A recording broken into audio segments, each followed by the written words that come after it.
Hello, what's up mga Guitar in Charge? Ayan, no? Ngayon lang ulit nagpakita sa inyo. Bumababa ako. Meron tayong Guitar of the Day ngayon. Special to. So, galing patagalin. Okay. Si sa Ibanez. Ayan, nakita yung style. Sa big guitar. Paul Gilbert signature. Okay. FRM 300. Fireman. Yes, ito sa limited edition, no? Ayan, magandang gitara to. So neck through siya, no? Neck set. Then may 3-piece. 3-piece ang likod nito, no? Ng neck niya, no? Maple and Akomi. Yun yung na-research natin. Yung body niya is Akomi wood din, no? Ebony yung fretboard. And then naka-demarcio siya. Tatlo yan. Gibraltar. The bridge, and then yung nut niya is Graphtec. Ito yung si-setup natin ngayon. Nabili na second hand nung suki ko. Lagi nagpapagawa yun, basta minakuha siyang baby, bagong baby niya. So yan, medyo mga rusty siya, no? Yan yung ayusin natin, lilinisin natin yan. At yung mga fret niya, syempre may mga dent at manipis na rin, setup na rin to dati. So kaya pa naman, nakabuti natin. Ayun, Ibanez FRM 300. Ito yung Guitar of the Day natin. So proud tayo na nakarating siya rito sa Guitar in Charge. So yan, simulan na natin. Ang bahala rito pag gagawin natin bago. Alright. Yan, so guys, ito siya, no? Ibanez yan. Laking gitara na ito, talagang pang malaking tao, Paul Gilbert. No, so ito yung board niya at fret. Ayan, medyo ano na, mga flat na. Ayan, may dent. So i-fret level natin yan, lilinisin natin yung board, ika-crowning, babalik natin sa dating ganda, no? So ayan yung mga pickup niya, DeMarcio.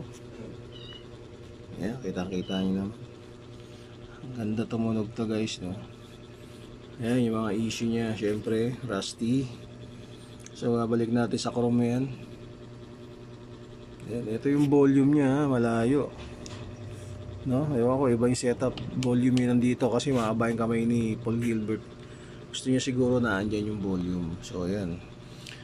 Okay.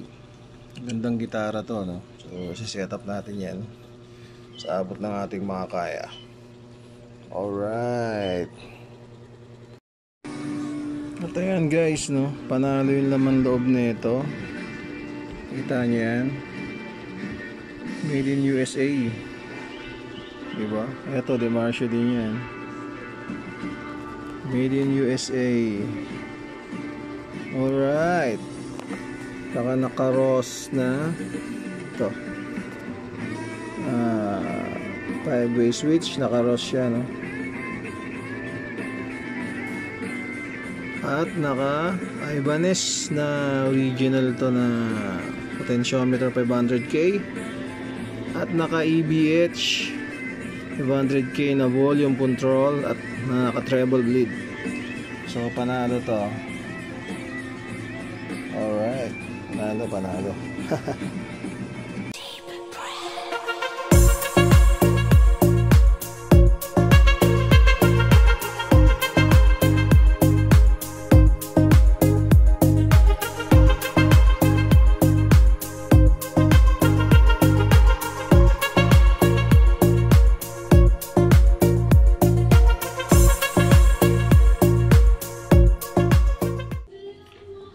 What's up mga Guitar in Charge? Yun, not okay na yung Guitar of the Day natin. Siyempre yung Ibanez na FRM 300 from Paul Gilbert. Siyempre the legendary Paul Gilbert. At eto na siya ngayon. Kita nyo naman sa video kanina, no? Yes, ayan na siya guys. Wow, naging bago, di ba? Okay na, naka-intonation na yan. Ayan yung mga fret niya. Ayan, gawang Guitar in Charge siya, no? Alam nilinis natin na maigi yan. Okay. Nakita nyo naman yung laman ng loob niya, no? So, swerte na yung may-ari. Pero yun yung made in USA na Yung pickup niya, DiMarzio, made in USA. Tapos yung main volume niya, naka treble bleed na Eddie Van Halen na pots, no? 500K. Tapos yung tone niya, naka Ibanez Orig din na 500K. Selector was Ross, R-O-H-S. Yun, so panalo na rin. Ganda. Alright. Yung guitar of the day natin, no? Linis ko to, inayos. Siyempre, testing natin to.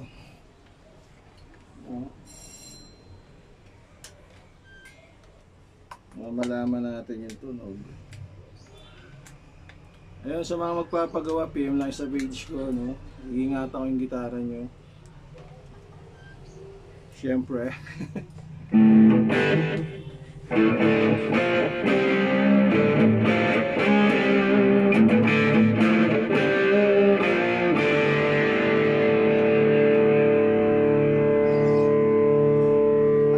Siya, no? Ito yung gitna niya.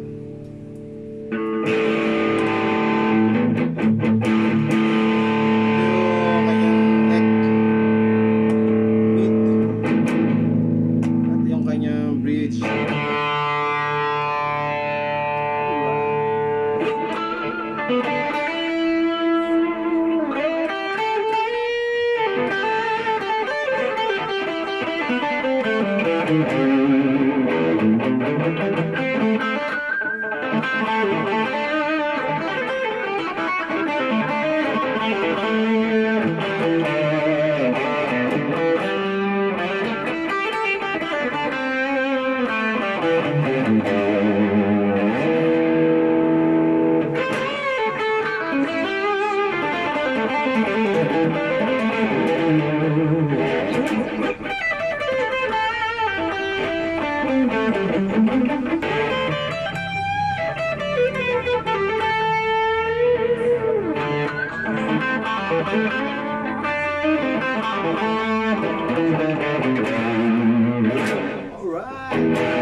Guitar in charge, San Jose del Monte, Bulacan.